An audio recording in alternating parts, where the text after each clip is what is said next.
信用呢，信用报告还有信用报告里面的内容，哈，它会影响你的信用分数。那信用分数的话，大家都知道，特别是我们不知道在中国客人知不知道，但是在美国，特别是纽约，纽约是一个金融为重哈，金融房产为重的一个很数据化。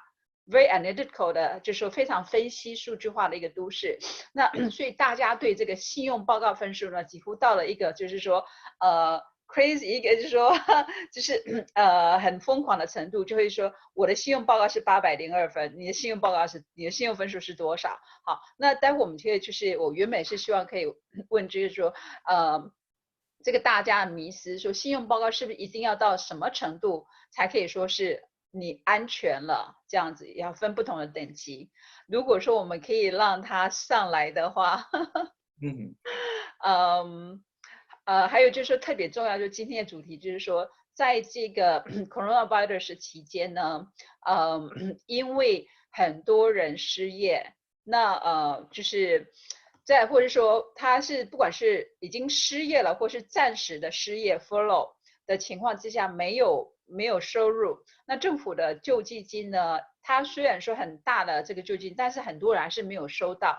那没有收到情况下，他有房租要缴，所以已经开始出现很多人就是说，以这个信用卡来缴房租了，好，房东也开始破例让租客用信用卡。那为什么很多租客呢？他虽然说现在有法律有保障，就是说您没有办法缴房租的话，您可以就是说到房东在8月20号之前不能做任何驱赶的动作，但是8月20号之后，房东可以采取行动，它并没有就是说影响你的，就是说你的一个就是保障的权利这样子，所以很多人就会担心说，那我如果这样子会影响我的信用分数，好，就是各方面，所以我们是希望可以跟他来研讨一下，但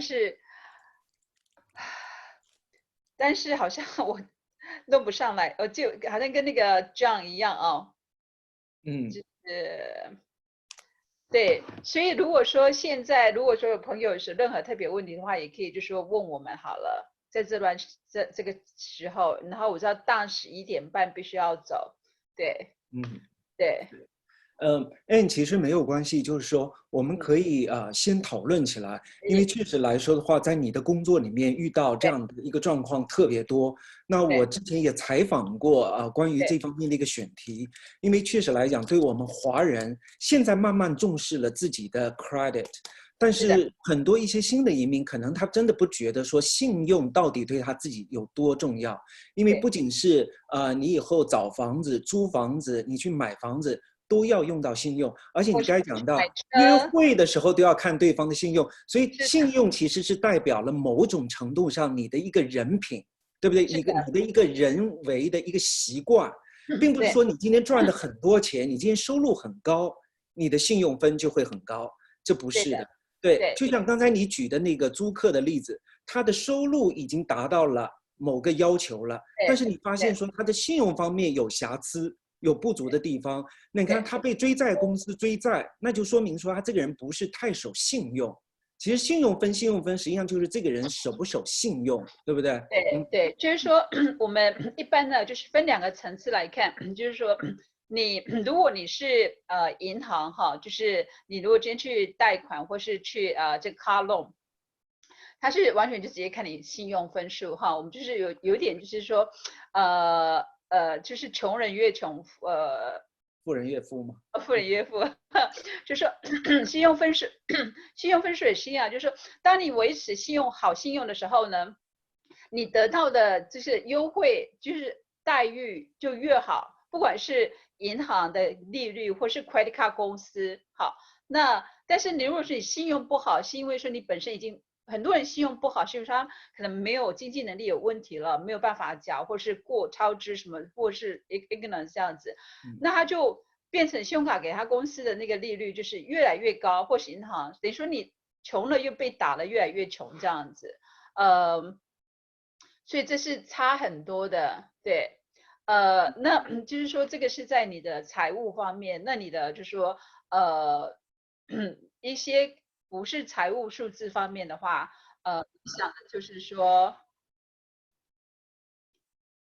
，she's still trying. Hi, Helena. Can you hear me? Oh, yeah. great. We can finally hear you. Welcome.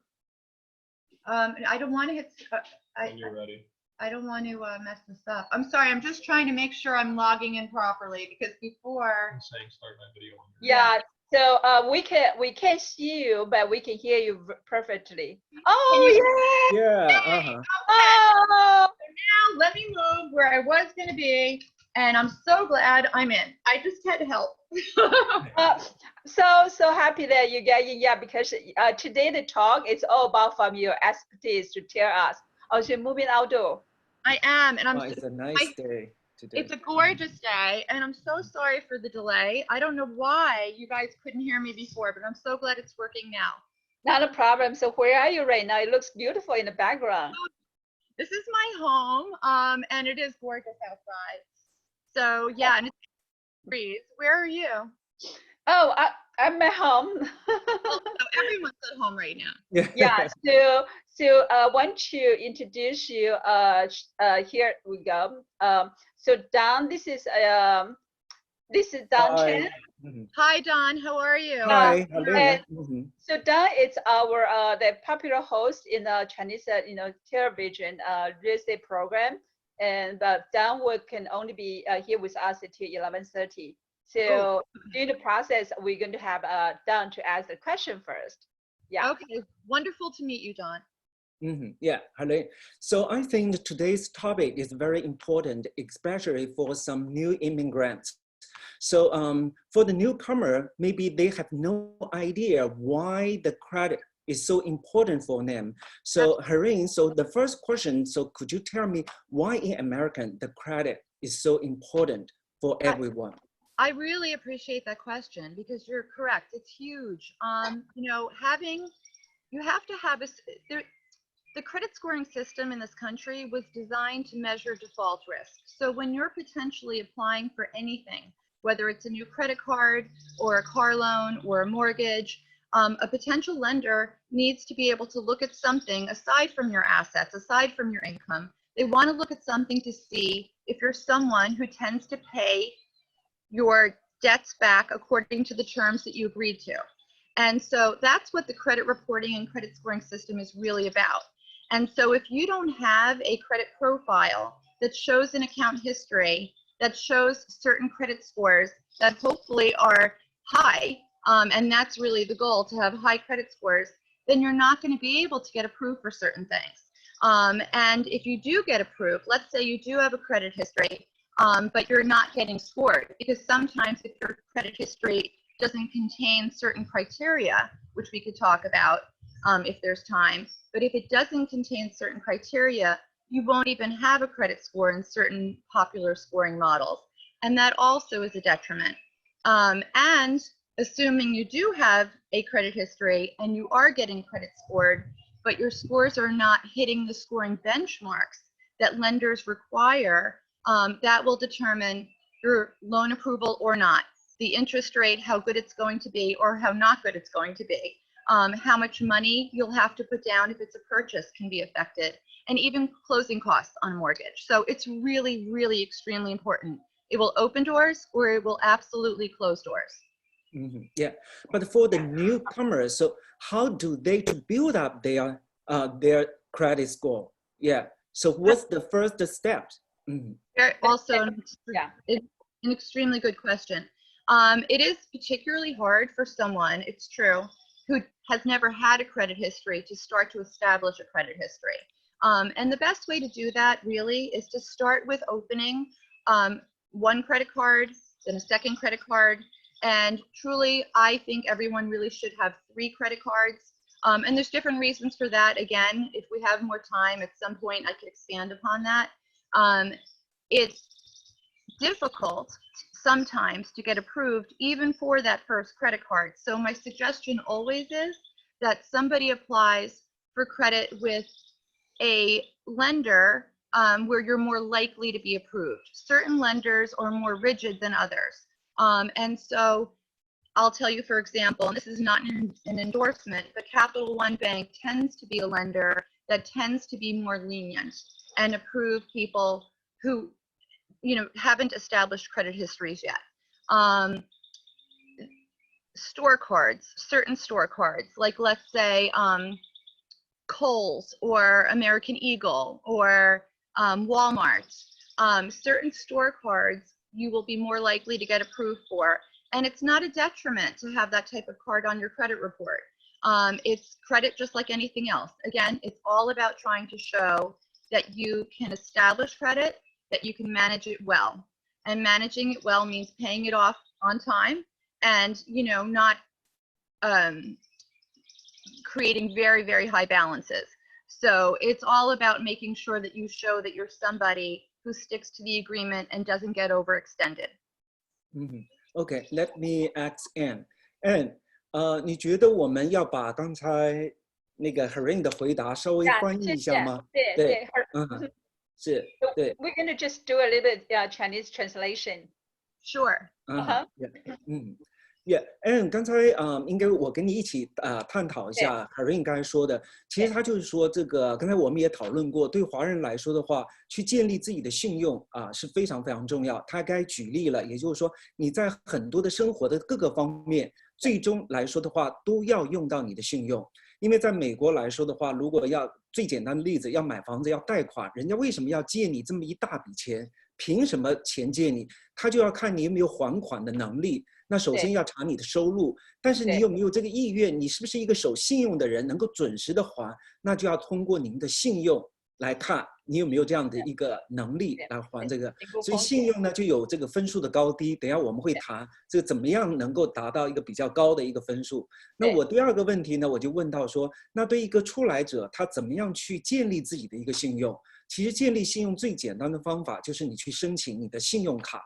那 Harin 刚才也说了一个人最起码至少有3张的信用卡，建议3张卡，对，最好身上有3张的信用卡。那么当然他说第一次你去申请的时候可能会比较难，甚至可能不批准你，或者给你一个小的一个额度，但他也给了一些建议。他说有些银行可能比较容易的申请，或者等一下Anne 可以把一些银行的一些资讯打在下面。那同时他说有一些这个零售的品牌店，他也有这个发布自己的一去卡，这其实也是一种信用卡的一个性质，对不对？就是说，比方说，如果你去Target 是去 Macy's 或是去对，Yeah， 对。But not, I'm sorry, but not all store credit cards are as easy to get approved for as others. So that's important to realize. Just for example, like Saks Fifth Avenue tends to be a difficult creditor to approve. Whereas you mentioned some that tend to be more lenient. Right. So for example, this is a student, foreign student. He just came here to study, but it's important that for them to start to build a credit. So maybe he can apply for a Capital One credit card, a secure card. Some credit card give you like $500 or $200, secure. Like that's all your maximum, and then you build from there. Or you go to the Target. So easier, right? Correct. And you don't even necessarily always have to apply for a secured credit card. Capital One it is true. A secured credit card tends to be the easiest to be approved for because you essentially are borrowing off of your own money. But there are lenders like Capital One that tends to approve people even for not secured cards, unsecured cards, with low limits. It could be a limit that's as low as $300, literally. And so that doesn't give you a lot of room to run, but it does give you the ability to show that you can have the credit and pay it back according to terms. And again, that's ultimately the point. 就是说，不管信用就是额度多少，就是拿了信用卡再说。然后呢，就是每个月刷一下，然后把它还清，这样就是建立一个就是这个一个信用历史，对，一个这个 pattern， 对。OK， 那现在大家最关心的第3个问题，我想问那个 Harin， 就是 Harin。So my next question is, what is the excellent credit score. So what's the score? Is the fair or is standard? So what's the idea of this score? Yeah, could you tell me something about that? What's the good, bad, and ugly? Yeah. Yes, there is good, bad, and ugly. You're right. And there are different credit scoring models, which can really be confusing to the consumer. So just to be clear, regardless of the model, scores over 740 are considered excellent. Scores under 640 in general are considered really not okay. And 640 is not great either. But typically that would be passable for certain things. So as your score moves up in 20-point increments, that's usually when you have more options available to you. So, you know, the credit scoring models, again, there are many. Over the years, there have been more and more models that have popped on the scene to try to better measure default risk. And then even with the more popular models, there have been different versions that have evolved, again, to try to better measure default risk. And so, you know, just to be clear, if you have scores as low as, let's say, and some people do, not many, thank goodness, but as low as in the 400s, that's horrific. Scores in the 500s, horrific. There are some lenders that will consider scores even at 600 or even 620, but that's not something you should be striving for. You really want to strive to have scores that are much higher. And when I say much higher, again, you really want to try to get close to 700 and over 700. And 720 is that much better. And as I said, 740 or better is really considered excellent. I would like to add a very important thing, which we haven't discussed yet. And it's about making sure your credit is as good as possible. You know, I've been saying repeatedly, you hear the theme that of course you want to make sure that you're paying on time. But the other thing is, I mentioned not to be overextended, and not being overextended in the credit bureau's eyes and the creditor's eyes and the lender's eyes is to make sure that you don't show too many balances, and whatever balances do reflect on your credit cards, that they're really relatively low. And so if you have balances on all the credit cards you have, then you can lose credit score points for having what's considered to be too many balances. If the balances that do show up on your credit cards are considered proportionally high, then you lose points for that reason. Because again, it's to try to show that you're not someone who's going to overextend. So without getting too complicated, the point is use your credit cards so you have activity, use your credit cards so you can show that you can pay them off on time. And I always suggest paying off because there's no reason to pay interest, you know, for no reason. And make sure that when you're charging on those cards, if your main focus is about getting as many credit score points as possible, try to charge not higher than, this number is going to sound very, very low, but seriously, not more than 6% of the reported limit.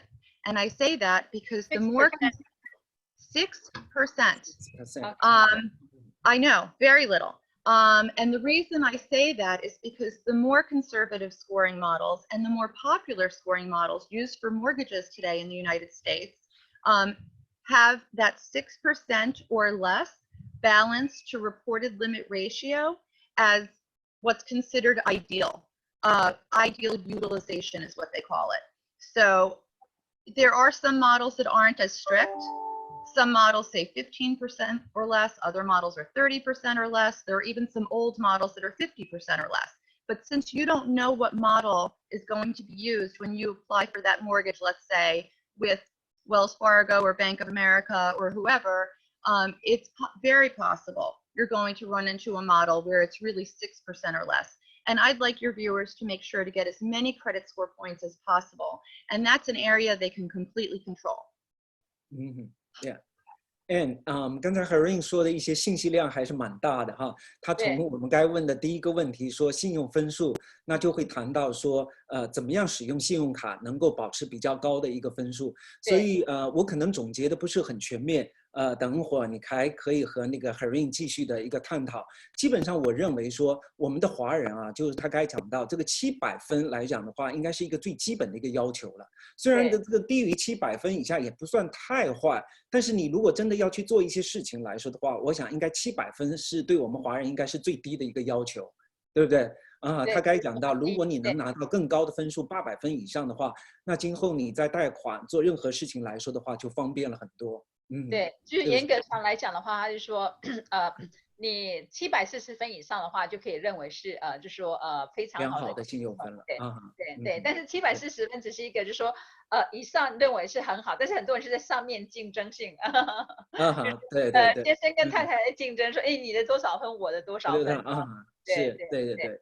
那刚才Harin还讲到，就是说，怎么样去拿到好的信用分？他刚才意思是不是说，您去刷信用卡的时候，不要把你所有的额度都刷满，对不对？比如说，你今天从银行拿到了1000块钱的这个额度，也就是说，你最高可以向银行先预支1000块钱，但是你千万不要把这1000块钱全部在这个月全部都刷掉。他刚才是说，最好你的额度保持在60%甚至更低，对不对？不是6%。哦，6%这么低啊 ？6%, right? 6%. It's not 60%. 哦 ，OK。6%。哦，因为我过去有听说过是最好不要刷到超过30%，对。但6%那就是1000块钱，我只能用60块钱，最好用60块钱。尽量对，就是说如果要保持，就是说很快速建立一个好的这个 credit score， 然后一个就是维持的话，就是这是一个 trick 这样子。对，今天其实这个选题哈，对我来说，对我本人来说，我是非常非常有兴趣的，因为，就像您说的一样，每个人都想去争取自己能够拿到最高的分数，所以我也有这个习惯，我基本上每个月或者隔几个月，我就去看看自己的分数，如果提高了5分、6分、10分，我就会觉得很兴奋啊，很有一种成就感。那确实来说的话，因为今天时间的限制，我可能要先离开了，所以我很期待说这个节目以后放在 YouTube 上面，我可以来看看你们后面精彩的一些对，特别是要感谢一下 Harin。Harin, thank you so much. I'm sorry, I have another meeting, so I have to leave first. Yeah. No, honestly, I'm so sorry it took me a while to log in, but it was a pleasure meeting you, and I'm happy to provide information whenever. Okay. Yeah, but I will stay on to continue our questions. Yeah. Sure. All right. Thank you. Okay. Thank you. Okay. Have a good day. Okay. Bye-bye. Bye-bye. So, okay. So, so thank you so much. And so we're going to continue. So because during the coronavirus, right? It's really important. A lot of people have to dig into their credit card to make a rent payment, unfortunately, or if a homeowner, they lose their job or they want to preserve as much cash as possible, they apply for the mortgage, forbearance or deferment on the credit card. Then what kind of impact would that be on their credit history? So give me 1 second. Yeah， 所以呢，我现在就是问他，就是说，在这个就是这个疫情期间呢，大家申请，就是很多的人就可能失业或暂时的没有这个收入，那把这个跟信用卡公司申请，就是说我先不要缴这个就是每个月的这个最低的一个就是payment， 还有就是说跟银行申请贷款呢，就是说我贷款先不要缴。只有3个月、6个月或者是1年的期间，那这样对信用报告有什么样的影响？这样子 ，OK， 呀。Okay, so that's a very interesting question. And the reason I say it's interesting is because I think right now, I mean, I'm going to give you the best answer that I can give you. And this is based on what lenders have been saying to me and what, we're hearing. This is a new scenario. Obviously, the pandemic it really is unprecedented in our time. And so the lenders have been, and the government, have both been involved in trying to offer the public some solutions and something that will help carry them through. But I believe from what I've been seeing, they've also been learning along the way, even how the programs will work, how they should work, how the credit reporting will happen, what will happen to the credit score in turn. And truly, I cannot give people guarantees in terms of how their credit will be affected. What I can say to you is what I've been hearing, and as a consumer, my message is you always have to be your own advocate, which means you should always take a look at your credit reports regularly, make sure you know how things are showing. If something is reflecting differently than what the lender told you, then that's your opportunity to get right back to that lender and talk to them about it. And if they told you that your credit would not be affected, then that's the moment to be telling them that you really need that credit reporting to be deleted.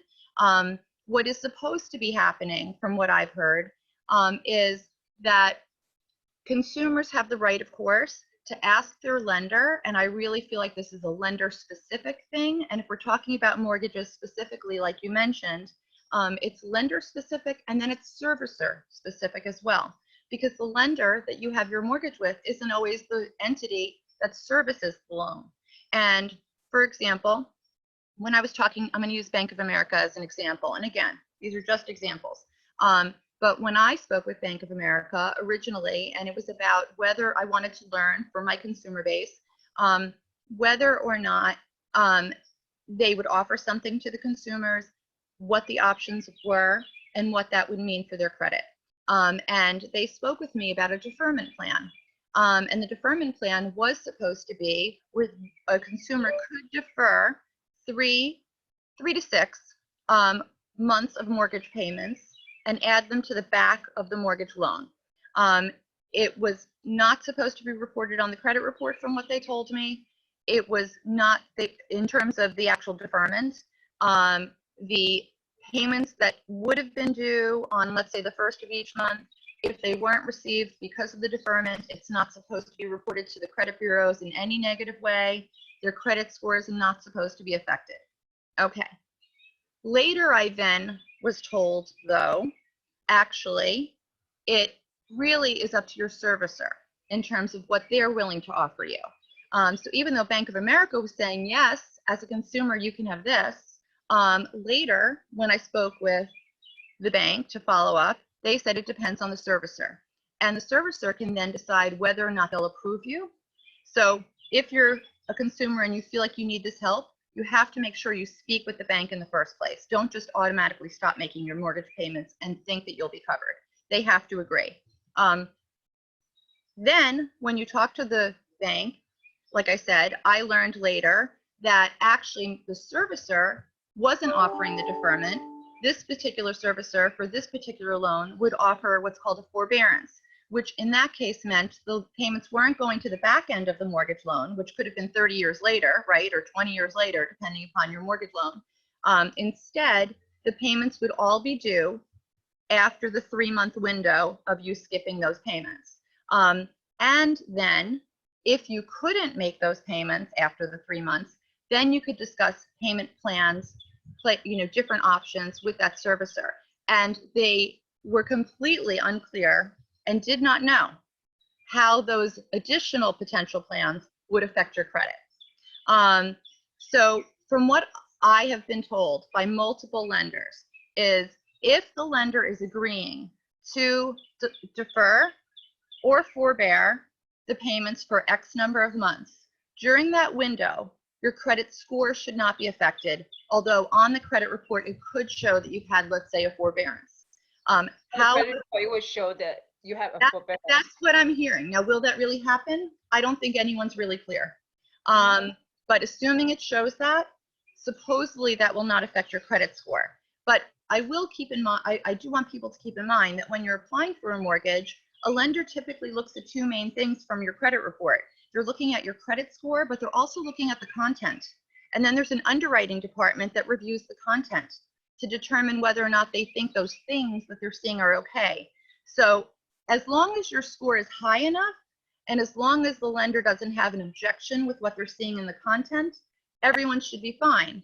But if your scores are not high enough, that's an issue. And if the potential lender, when you're applying for something, does have a problem with seeing that you had a forbearance, which would indicate that you were having a hardship, traditionally that indicates that, because you're not supposed to apply for the forbearance unless you're having, trouble making those payments.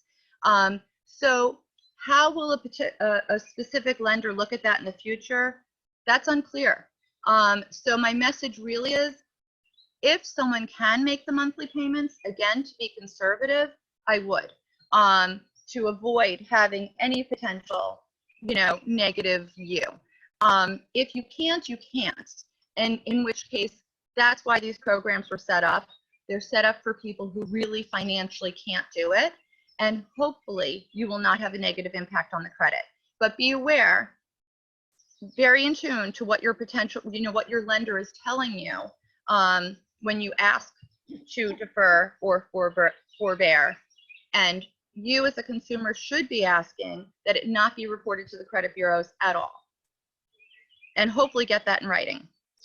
Okay, so I'm going to quickly just give a summary, summarized point in Chinese 所以就是我们刚刚讲到，就是说这个疫情期间哈，那如果是你真的是跟你的银行或者说你的信用卡公司申请这个就是deferment payment 就是延期付款，或者是说forbearance 的话，就是这段时间不要付，3个月不要付的话，那刚Helene讲的就是说，首先呢，身为一个消费者，你一定要就是说每个月定期，因为就是说信用卡公司还有就是说您的这个银行是每个月都会就是定期的把这个你的付款的一个行动就是说传出去给这个 credit 就是 bureau。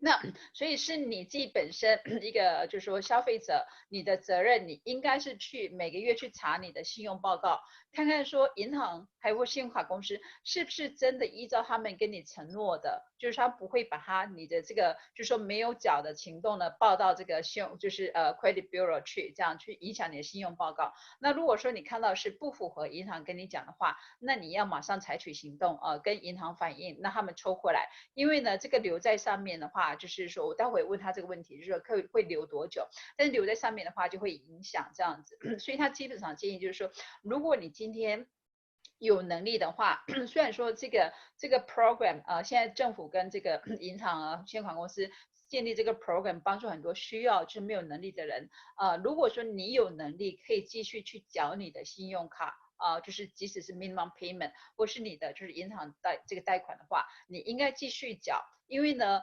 没有一个人可以完全 100% 保证说是不会影响的。但是呢 you can see from my body language right?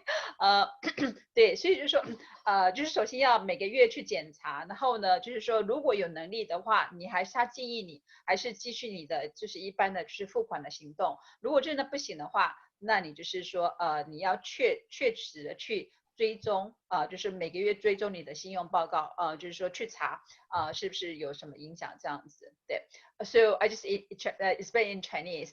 So along while I was explaining question so how often that we know that the bank they report once a month to the typically to the 3 credit bureau.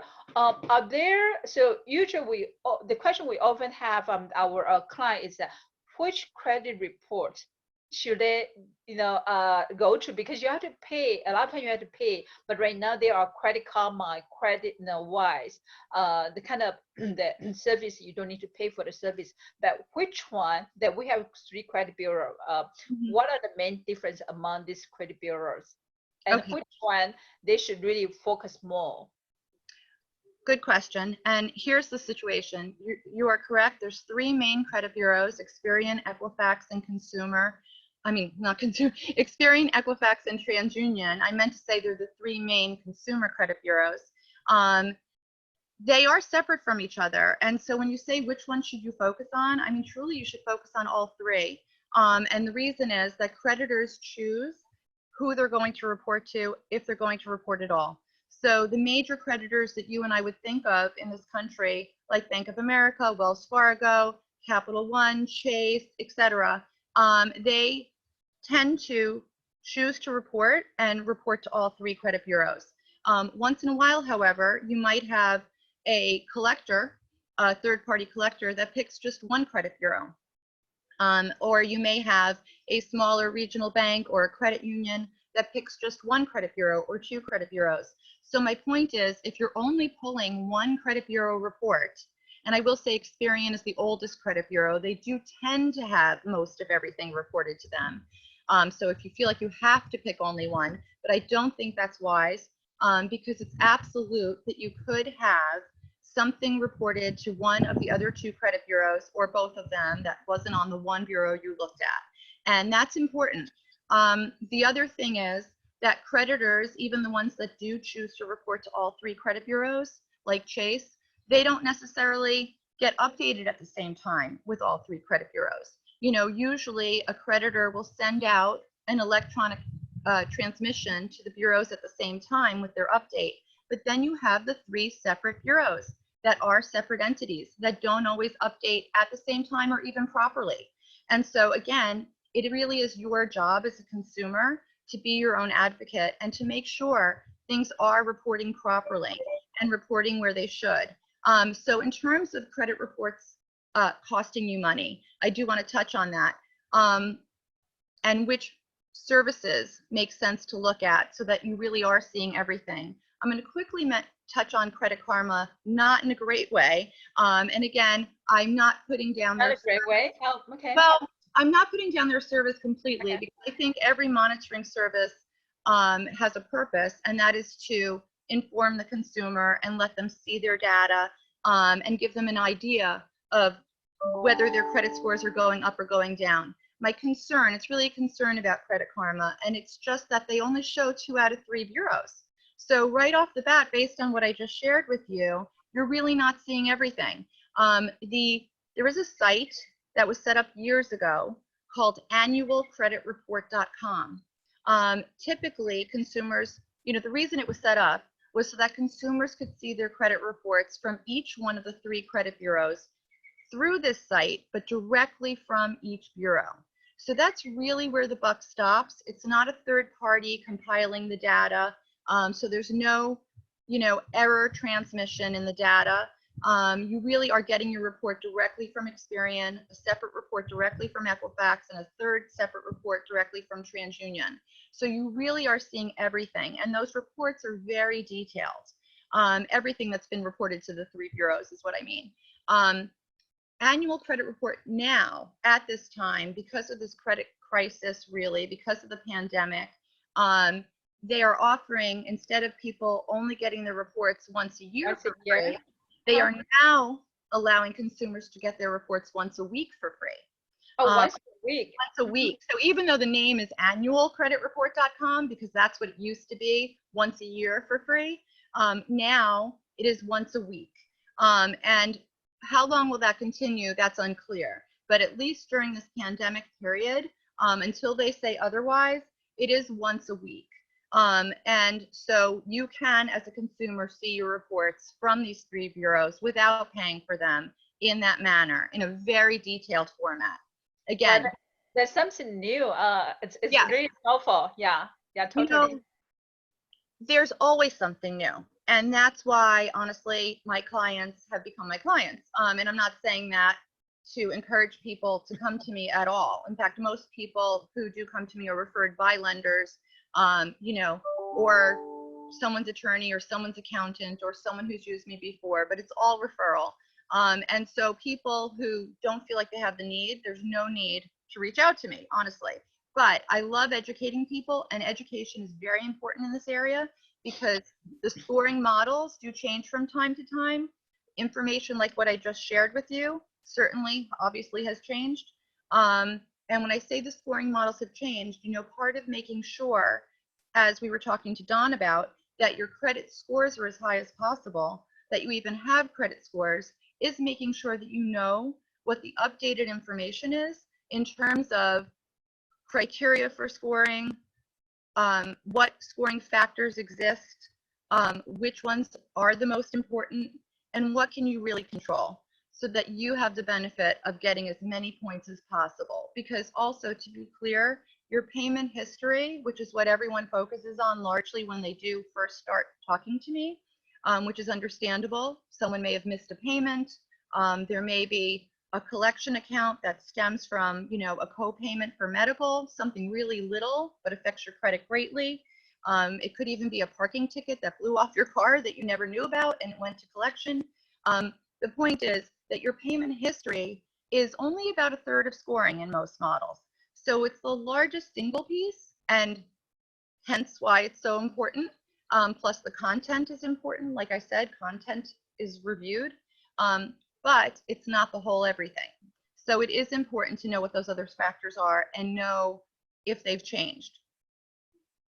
So I think I'm going to just go around the remaining session just in English. I think it will be too much for me to translate. Then we worry about Chinese translation later. Okay. I don't want All to keep it thinking. Yeah. So keep it smooth. So basically, I'm going to just spontaneously ask a follow-up question from the information you throw in. I think it's really, really helpful. So you mentioned about the content and the collection. So what is the usual process that when, if I don't pay my credit card, I'm behind, right? What is the timeline from that I will see my credit is actually appear on my credit report and, you know, drag down my credit score? Meaning if you're late on something, how long will it take? Yeah, usually, yeah. Okay, so it really, really depends. Creditors, like, let's just say Chase or you know, Wells Fargo, typically they do report once a month. There are some creditors that report more often. There are some creditors that skip a month. And then you could have a situation where there is a collection account, like I mentioned, and it could float around with different third-party collectors and not even get reported for years. Sometimes it's reported within a, you know, let's say 6 months. Other times you don't know about it, or you think it's maybe you spoke with a creditor and tried to explain why you didn't think you really owed the money, and you don't hear from anyone now for 2 years and you think it's gone. You think they agreed with you and it's finished. And then the next thing you know, you go for a loan 4 years later and it's showing up on your credit report as a new issue because it's a new account with a collector. So the timeline can vary, but usually if you're talking about a late payment to a credit card company, you know, a finance company for a credit card, usually it will show up within 30 days-ish that you've been late. 60 days. It takes 30 days to be considered late. And if you're 28 days late, it really should not be reported, just for example. And so we also see some that, for example, who has access to report that your non-payment to credit bureau? For example, that you have a doctor medical bill that you're in dispute, you're not paying. But what's the process? The clinic, they have the access directly just report a non-payment to the credit bureau? I'm sorry, I'm not sure I understood that question. What was it if you have a bill owed to a doctor and you miss the payment, who has the right to report it? Is that what you asked? Yeah, what kind of party would have the rights and access to report your non-payment to the credit bureau? For example, can a doctor, medical facility, have the right access to report, or they must go through a certain channel? A third party. You know, when it comes to credit reporting, again, creditors decide if they're going to be reporting creditors. So typically, the big finance companies that you and I would think of, like the ones I've mentioned, have agreements with the credit bureaus to report and to report accurately. When it comes to, let's say, a doctor's office, they typically would not have set up an agreement to report regularly to the credit bureaus. So if there is an issue, sometimes they will just try to collect on their own and try to collect, you know, with you continuously for years. Other times they will engage a third-party collector. Not every third-party collector reports to the credit bureaus. It's, again, up to them whether or not they choose to be a reporting creditor or a third-party collector. So that is why, that's partially why sometimes you may have something that went to collection and it may have gone to a third-party collector. You may be getting calls from that third-party collector or mail, but it still may not be on your report. Other times it will hit your report. And you could have a debt let's say a medical collection like we're talking about, that has gone to one collector and then another and then another and then another, and it could hit your report multiple times. It's really not supposed to show up with every collector it's gone to, because then you're really being hit over and over again for the exact same issue. But sometimes that does happen. And again, this is why it's important to review your credit reports. And what I said before about Credit Karma, I want to be clear. I'm not saying they're actually a bad service. Again, the service is important. Any of the monitoring services that are legitimate, that offer information about your credit, about what's reported, is very important, so you have an opportunity to review it. So I understand the intent. Again, the one issue I have is just that it's not complete data. And it is important as a consumer, I believe, to see everything that's associated with you regarding credit reporting. And that would mean viewing all 3 bureaus. I mean, see, I learned something exactly. So like to me, like so personal that I need to learn. For example, I have been using Credit Karma because it was you send to your email and you click on it and it become a habitual, thing to do. That I check on it. I don't really think about what's behind the data, whether it's the yeah, that's a very, very good point. It's very popular. And again, I'm glad that people are looking at least at that. If they are, I'm glad people are looking at all. Right. But there is a more complete way to look. Okay.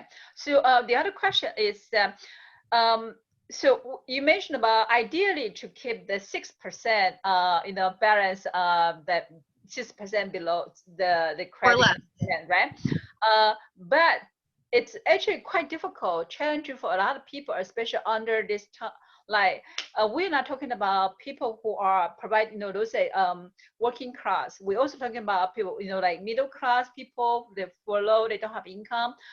Really, credit card has become really important during this period. How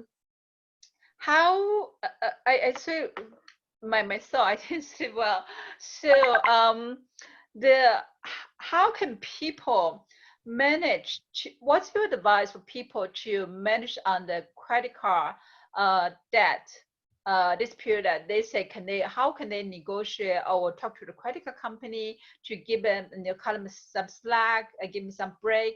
Do you have any advice?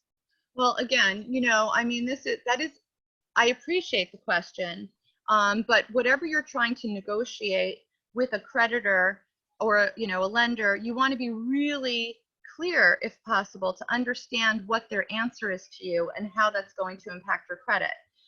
Every conversation with a creditor is really very individual.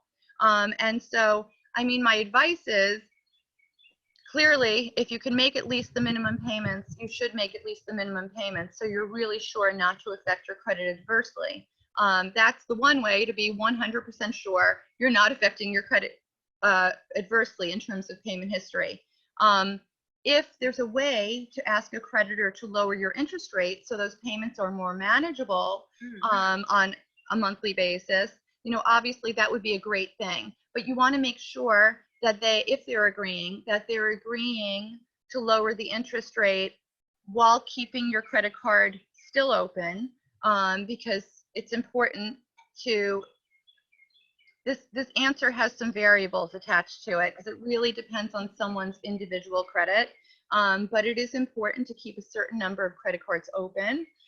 It's important to maintain a certain number of years of history. The longer your credit shows that it's been around and it's still available to you, and I'm talking about credit cards specifically, that is part of credit scoring. So it's good to keep your cards that you've had around, from the beginning open forever if you can, from a, a number of years of history standpoint. So you want to be careful when you are having those conversations with a creditor. It really should be based on, if possible, to position it while your credit is still excellent. Don't wait till there's a problem if there's a problem coming up. Talk to them as soon as possible before there's a problem. And the conversation should be based on the fact that I have excellent credit. My credit scores are outstanding. I mean, they're going to look. And so because of that, I wanted to check to see if you can lower my interest rate. And many creditors will say yes, if your credit's outstanding. And that could help you with your monthly payments, obviously. If you're in trouble and you know, financially, and you're really just unable to maintain at least the minimum payment, and you're talking about what are my choices regarding that, I mean, again, right now, a lot of creditors are offering for consumers to defer their payments for X amount of time without affecting their credit, supposedly. But you do want to try your best to make sure that's in fact what they're saying, and try to get that in writing. And then ultimately, if after that time, assuming you get that approval, after that time frame passes and you still now really can't keep up, then there are choices, but they're choices that typically would affect your credit if you really can't make your payments per the term of the agreement. So for people who has a lot of credit card debts, which is reality and true, you know, the survey said, you know, we have the 87 million people, Americans, that are really worried about the impact on their credit score. Would you, so people, you oftentimes you hear about a debt management, consolidate your credit card debt. What is the plus and the minus about consumer participate consolidation? Yeah. Okay, so that can mean a couple of different things. If as a consumer you're able to get a whole separate, let's say, personal loan, which is just a new good loan, let's say your credit's still in good shape, and you're able to get a personal loan that provides you with X amount of money, and now you could use that money to pay down or off your credit card debt. And now you just have this one new loan where your, you know, monthly payments have a lesser interest rate associated with it, because typically installment loans have lower interest rates than, let's say, credit card debt. And now you're able to keep up with this, you know, set monthly payment. That's a great solution. But if you're not talking about that, and instead you're talking about, and this is, you know, another, they use the third party, like a third party that counselor, you know, consolidation about there are companies that will that say they will help reduce your debt. What they do is typically the credit card accounts that you have get closed. They negotiate better interest rates. Now, again, I'm not one of those companies, so I'm just speaking to you from practical experience in terms of what I've seen over and over again. They will negotiate better interest rates with your credit card companies, and they will set up long-term payment arrangements with those companies. So let's say you've had 10 credit cards, they all get closed, the interest rates have been reduced or stopped, and now you have 5 to 7 years to pay off the amount. What would that do to your credit? So just to flash back to what I said a moment ago, when I said years of history can be really important. So if you have a credit card and it's closed in certain scoring models, and the more popular scoring models, especially used for mortgages today, that you lose those associated years of history. So right off the bat, that's not great for credit scoring. The other thing is that when you have a closed account that shows a balance on it, think about this logically. I mentioned that in terms of credit card utilization, reported balance versus reported limit ratio is a very important thing in terms of credit scoring. And so if you have a closed account in certain scoring models, that limit is going to be interpreted as no longer because you can't use it anymore. So the limit can be seen as zero. And so anything you owe, even $1, is over the limit. And that's going to give you a very proportionally high revolving utilization. So again, that's not good for credit scoring. Also, if all of your credit cards get closed, if that's, you know, part of this, now you won't meet criteria for scoring in certain scoring models. And again, that's not great in terms of trying to obtain financing. So when someone chooses to go with something like that, I understand why, but I would absolutely think through, what are my choices? Is this something financially that I'm just in that I hope is a temporary situation? I expect to be reemployed. You know, this happened because of the pandemic, that I lost my job, let's just say. And now I really do expect to get back on my feet, even though this is going to be a tough 3 to 6 months. And then I'll be bringing in the income that will allow me to keep up with everything. So for now, if possible, even though it's really tight, I'm going to try to make at least my minimum payments, maintain excellent payment history, and then I will, get out from under eventually. As opposed to, I really can't afford it. I'm thinking, and now I really need to look at what the choices are. The choices that none of them are great for my credit, but I'm going to choose the lesser of the evils, if you know what I mean. And then I have to work to rebuild new good credit over time later. And so every case is individual. My answer always is from a credit scoring perspective, because again, I know having good credit opens doors and having not good credit closes them, and having not good credit becomes very expensive. If you ever need to use credit, you know what I mean, and you can't, or your rates are astronomical interest rates because your credit's not good. My answer always is, if you can manage to at least squeak by and meet the terms of the agreement, you're better off if you really think that you'll be able to get out from under at some point. If you can't, you can't. I see. So the back to the store credit and the credit card. Yes. What is is there a difference in terms of report on the credit score? Because it's so much easier to apply for credit score, credit score. I'm sorry, the retail store card, yeah, versus a credit card.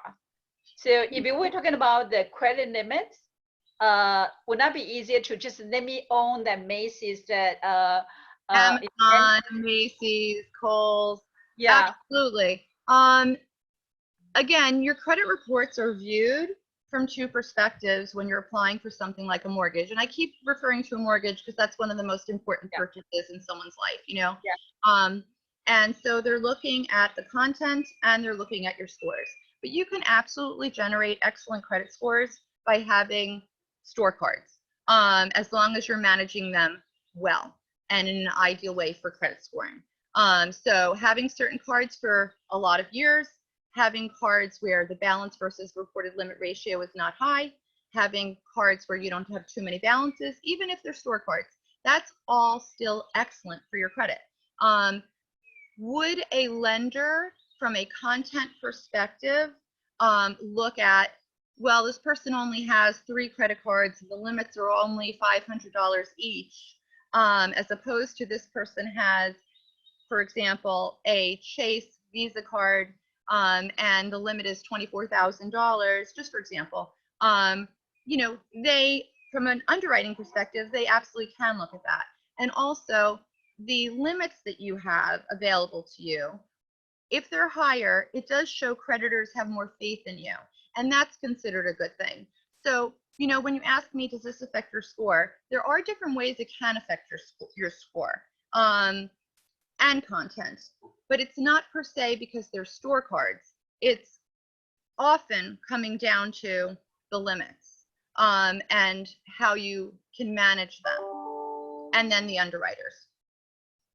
So ultimately, I suggest, if possible, people do get a general, Visa or MasterCard to start out if they're able to get one, even if the limit's not high, just because you also have a greater potential to use it on anything. So you're going to keep it active.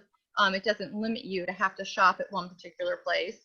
And over time, if you're performing well and you ask the creditor for a limit increase, often they will give it to you. And, so again, that gives you more room to spend a certain amount and still not be considered proportionally high. And when I said that 6% balance to limit ratio, again, that does depend on the scoring model. And certainly it's understandable that, let's just say someone has to buy airline tickets in a certain month and the limit on their credit card is $1,000 and the tickets are $800, and that's an 80% balance to limit ratio. It's understood that there's real life and they should be able to do that. But you want to keep in mind from a scoring perspective that if possible, just be mindful that that's not the balance to limit ratio that would be great to show if you're about to apply for a mortgage. So you follow.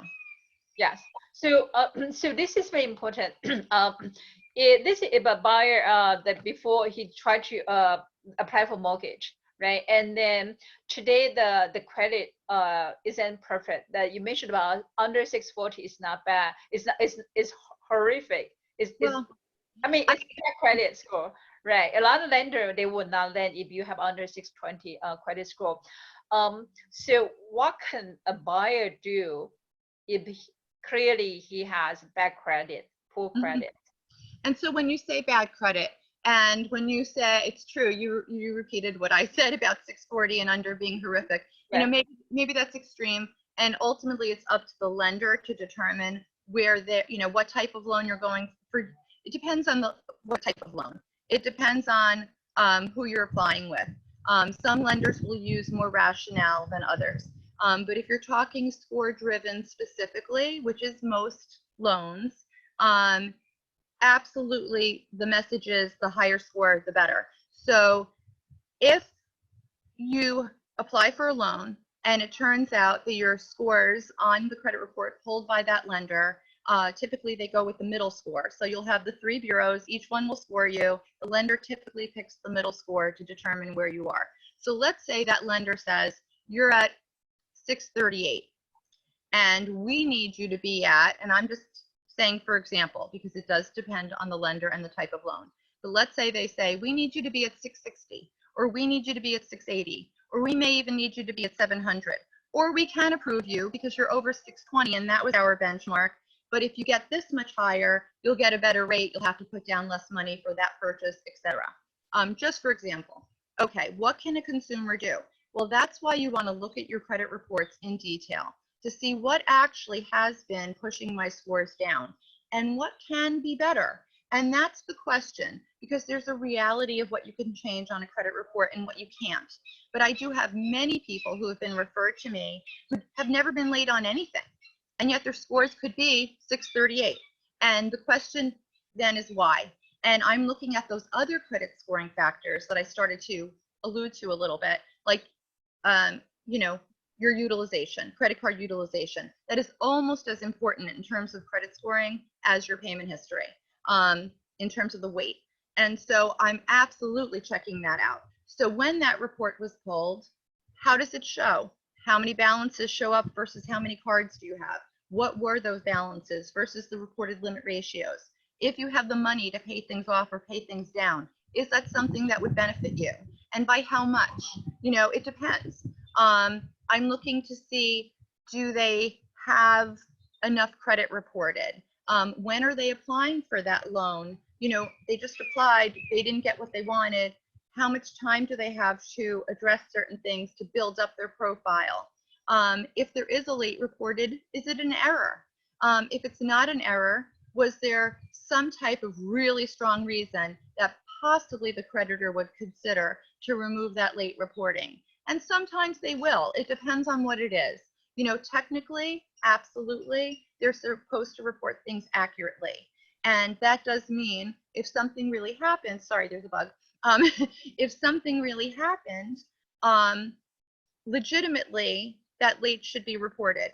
But credit reporting is also about, as I said, showing default risk.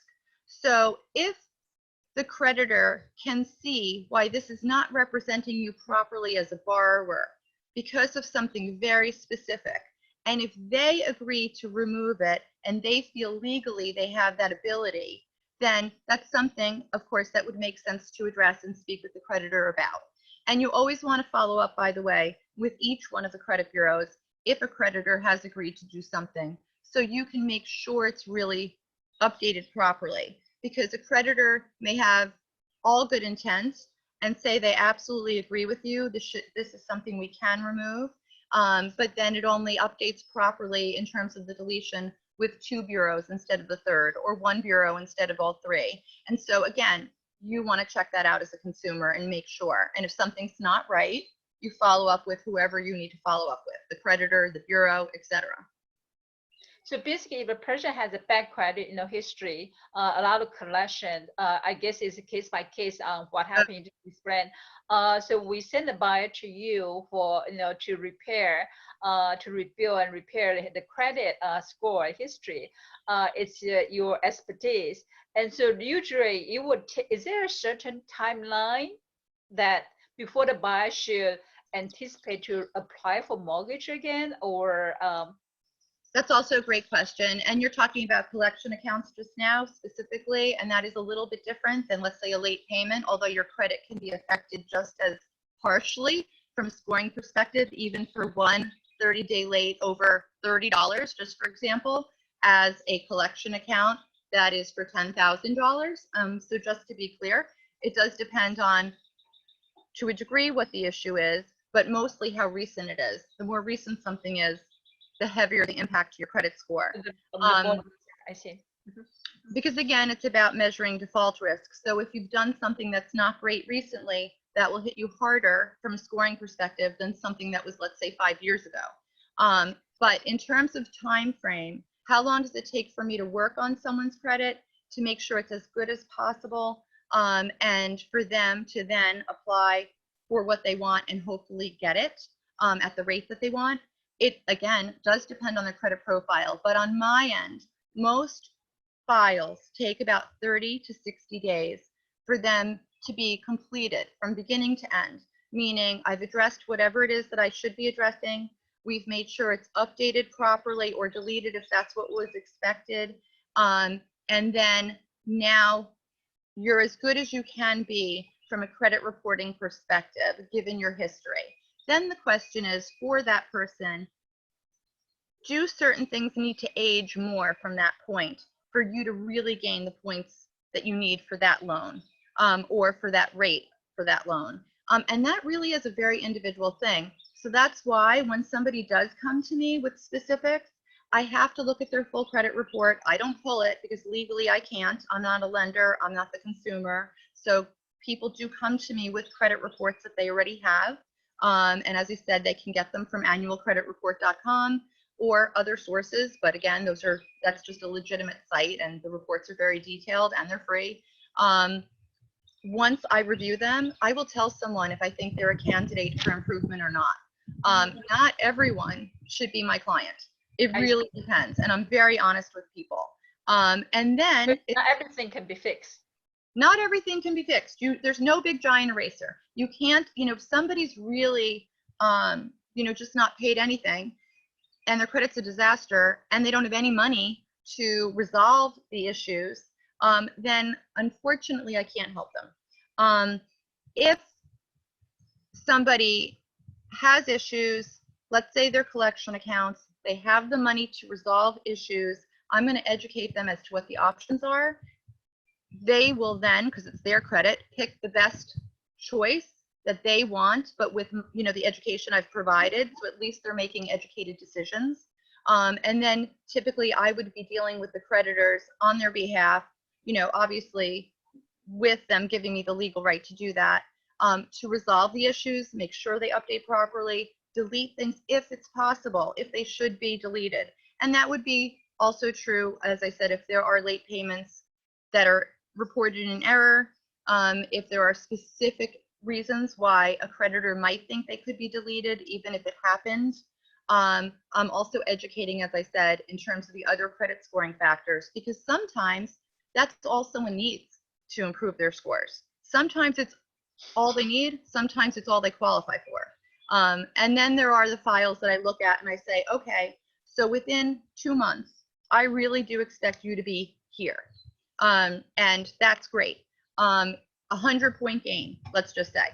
Other people, I look at it and I know that's not happening. And I'm telling them, honestly, these things should be resolved, but your scores are only going to gain this much, a little bit in this window, and you're really going to need this aging time. It is what it is. But the kindest thing I could do is be honest with people. And then if they're engaging me, if they're someone that should be engaging me, then they're getting the result they're expecting. Yeah, I think actually it's good. Recently, you just have one of my clients to repair the credit, his score from able to qualify the mortgage to, it took about, I think 6 months, 5 or 6 months to eventually I was able to close on the mortgage. Yeah. So, and I appreciate that, but I'd like to point out actually, because I remember that scenario actually, that could have happened even sooner. They didn't have, for different reasons, they didn't have the budget to work with to pay certain things yet. And so so we did things piecemeal, you know, yeah. one issue at a time. And so of course, that's going to take even longer. Really, most files are about 2 months. I see, 2 months. Okay, I'll bear that in mind.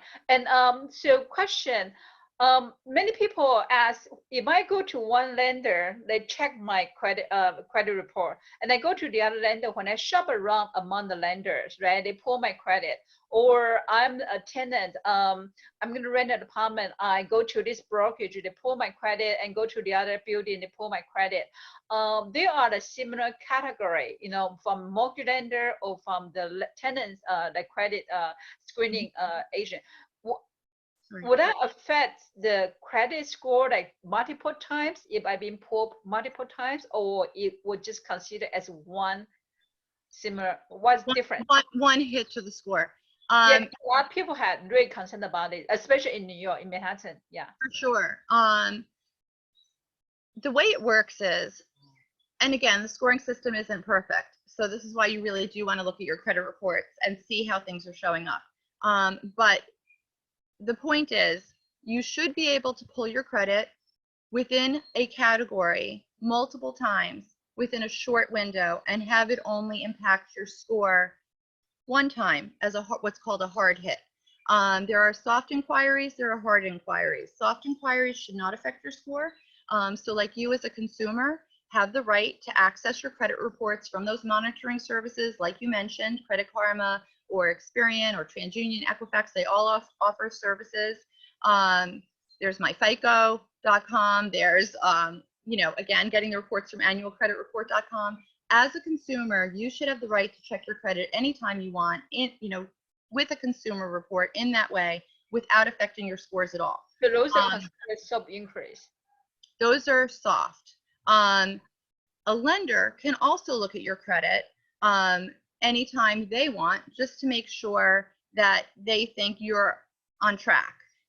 Meaning, let's say you have an account with Chase. Chase can actually look at your credit to see if they're comfortable with how you're operating, and often they will have a scoring benchmark, and if they see that your score fell below a certain place, then sometimes they could choose to lower your limit. They could even choose to shut you down if they see something they don't like. And so another reason why it's important to be is, you know, managing your credit as good as possible, because there are certain actions that can happen that you didn't do, like a creditor lowering a limit, and that could affect. After this, I'm going to send on to annualcreditreport.com to check my credit. Exactly. So anyway, so it's very, very important to realize that not every time that there's an inquiry will it affect you. Those kinds of things don't affect your score. What would affect your score is if you're, well, sometimes there are even some, let me be clear. If you're applying for something, if you're applying for a mortgage, if you're applying for a car loan, if you're applying for a credit card, if you're applying for a new phone, these are situations in which you're you're asking for something from a lender or creditor, and you're giving them permission to check out your credit.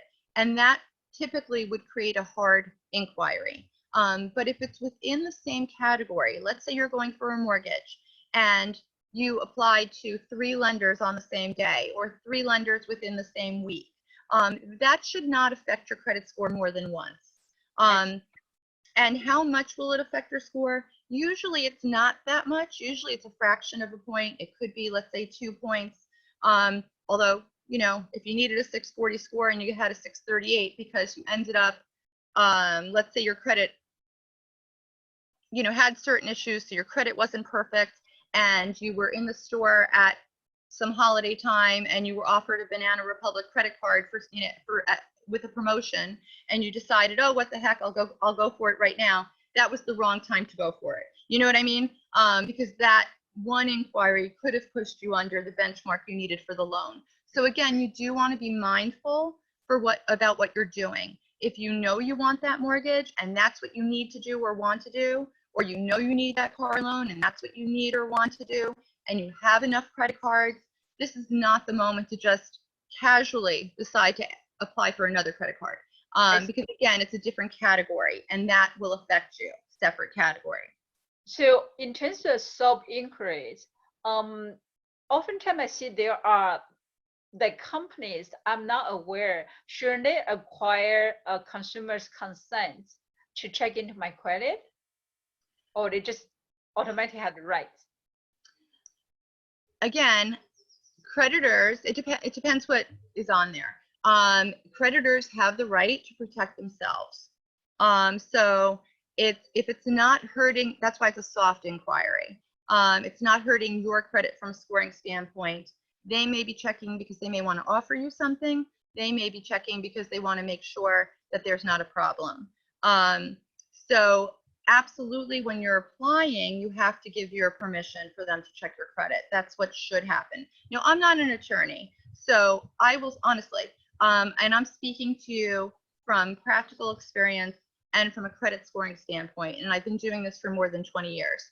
And there should be, when you're applying, let's say for a mortgage, sometimes, or a car loan, sometimes you'll go to a dealer and you apply for a specific car, and the next thing you know, you look at your credit report and you see that your credit was run by 6 different places, all potentially for that car loan. And you think, oh no, my credit score has been affected all over the place by all these inquiries. Technically, that should not be how it's getting calculated. Whoops. I'm running low on battery. Can you see me? Yeah, I can see you. Yes. Yes. Okay, sorry about that. So anyway, and I know we're almost done anyway, but so bottom line is you do want to make sure that, again, the message I think always is to be mindful. So don't, in my opinion, you shouldn't apply for credit all over the place anyway. If you know you're going for a mortgage, you should probably talk to 2 mortgage lenders, see who you feel comfortable with, get a sense of the mortgage, what the mortgage rate is that they think they can offer you if your score is here, here, or here.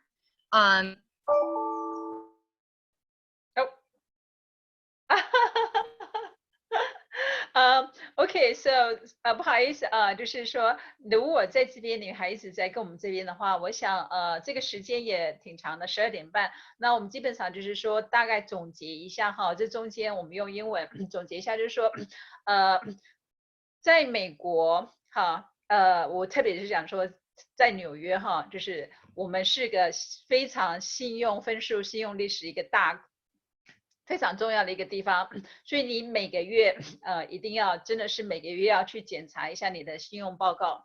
那以实例来讲的话，我们有很多的例子就是说医生，我常常有我们华人我很多人说就说我是医生没问题的没问题的，那或者是我是这个律师没问题的，但是呢我其实以实战经验来讲哈，就是说10几年的房产实战经验来讲，我们也审查过很多的这个房客申请房子或是各方面的，很多医生因为很忙他的信用报告其实信用分数不高，那他就是忘记了就是一些就是说collection 的东西100-200块他忘记交，就是忘记了。那所以呢就是说首先呢很重要，那特别是在这段时间，那刚刚讲的就是说annualcreditreport.com 你一般的话是1年你可以自己上去就是说 run 一次哈，那免费。但是现在呢在就是这个疫情期间呢你每个礼拜都可以上去 run。那为什么那是每个礼拜呢？我们刚刚其实时间上没有 touch 到的，就是说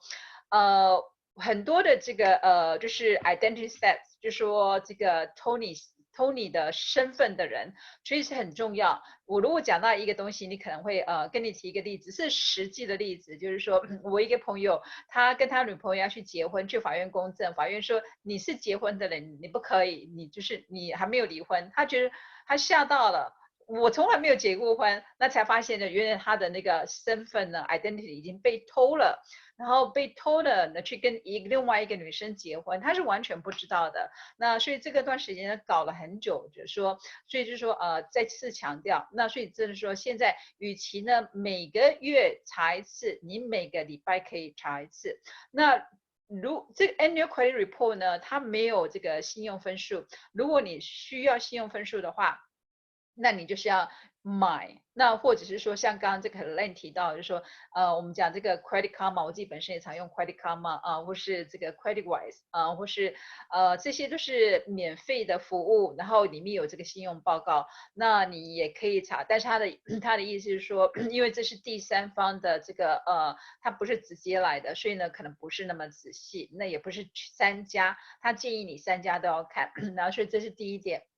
那就说你要很勤劳。那第二点的话，就是说尽量把这个你的就是你的信用的这个 limit， 比方说你银行你全部5张信用卡，他建议你起码3张，建议每个人起码3张。如果5张信用卡加起来 ，let's say 说你有10万块的这个credit 可以使用，他建议你尽量就是说分开。